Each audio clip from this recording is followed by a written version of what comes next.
So in the last video we showed you guys a lot about how the control stick works with dribble moves, and the control stick's also used for shooting this year. So if you hold down the left trigger, the right stick becomes a shot stick like last year. There's an option to flip that, but we really encourage all you guys just to try out the control stick the way that it's set up default in the game right now. Once you master it, it really is just a way better way to play the game. On offense, when you're getting crowded, you can push the control stick away from the defender if you wanted to protect that ball. Same thing Kobe would do in real life. If you push the control stick towards the defender, you can kind of give the defender a little nudge, create that space, something that Paul Pierce would normally do in game. There's a bunch of things that people really didn't like with 2K12. Speed was one thing.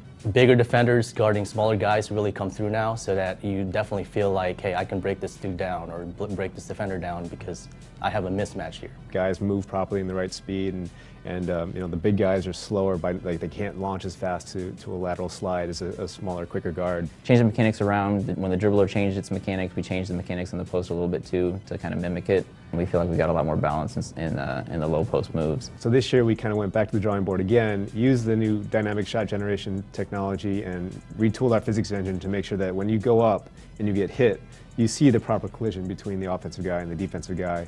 And the cool thing about it is when you get into the air or as you're landing, you'll always see something different when you attack the basket. So you'll see guys, you know, go up strong.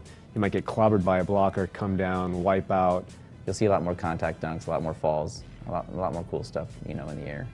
You know, if it's a really hard hit, he'll grab his head like, oh, he's hurt, or he'll grab his limb. He might get, you know, he'll be out of the play for a little bit. So there's all kinds of interactions and all kinds of different sequences that can play out. One of the big complaints was going on a fast break and always throwing the ball to that last defender, even though you had 3 wide open guys. And so we figured out a bunch of ways of getting bounce passes into the game. You guys are really going to enjoy the game this year. 2K13 is our best game yet. Mates with the Gasol. Oh! Call it hang time and bang time.